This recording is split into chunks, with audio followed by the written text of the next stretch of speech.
अव्यक्तो अयमचिन्त्यो अयमविकार्यो अयमयुच्यतो तस्मादेवं विदित्वैनं नानुशोचितुर्महर्षि। जैसे शरीर संसार स्थूल रूप से देखने में आता है, वैसे यह शरीर स्थूल रूप से देखने में आने वाला नहीं है, क्योंकि यह स्थूल सृष्टि से रहित है। अचिंत्यो अयम, मन बुद्धि आदि देखने में तो नहीं आते, पर चिंतन में आते ही हैं। अर्थात ये सभी चिंतन के विषय हैं, परंतु यह देही चिंतन का विषय भी नहीं है, क्योंकि यह सूक्ष्म सृष्टि से रहित है।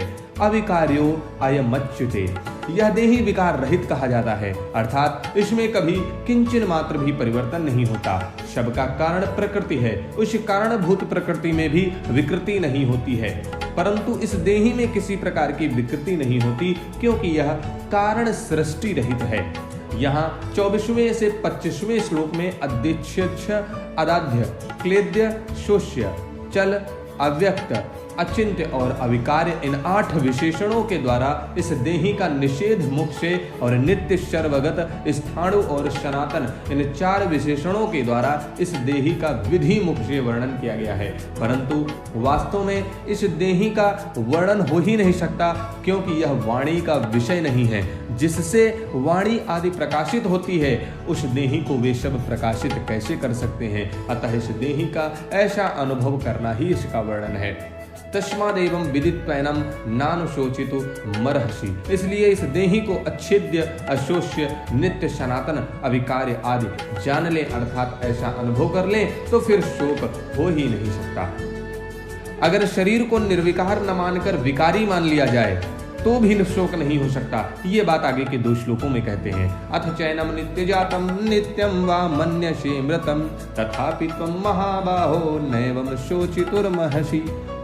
भगवान यहाँ पक्षांतर में अथच और मन्य से पद देकर कहते हैं कि यद्यपि सिद्धांत की और सच्ची बात कही गई है और देही किसी भी काल में जन्मने मरने वाला नहीं है, तथापि अगर तुम दूसरे सिद्धांत से बिल्कुल विरुद्ध बात भी मान लो तो इस देही का नित्य जन्मे वाला और नित्य मरने वाला है, तो भी तुम्हें शोक नहीं होना चाहिए। कारण कि जो जन्मेगा वह मरेगा ही है और जो मरेगा वह जन्मेगा ही। इस नियम को कोई टाल नहीं सकता। अगर बीज को पृथ्वी में बो दिया जाए तो वह फूल कर अंकुर दे देता है और वही अंकुर क्रमशः बढ़कर वृक्ष रूप हो जाता है। इसमें सूक्ष्म दृष्टि से देखा जाए कि क्या वह एक बीज एक क्षण भी एक रूप से रहा। पृथ्वी में वह पहले अपने कठोर रूप से छोड़कर कोमल रूप में हो गया, फिर कोमल रूप को छोड़कर अंकुर रूप में हो गया, इसके बाद अंकुर रूप को छोड़कर वृक्ष रूप में हो गया और अंत में आयु समाप्त होने पर वह सूख गया। इस तरह बीज एक क्षण भी एक रूप से नहीं रहा, प्रत्युत प्रतिक्षण बदलता रहा। अगर बीज एक क्षण भी एक रूपता से नहीं रहता तो वृक्ष के सूखने तक की क्रिया कैसे होती।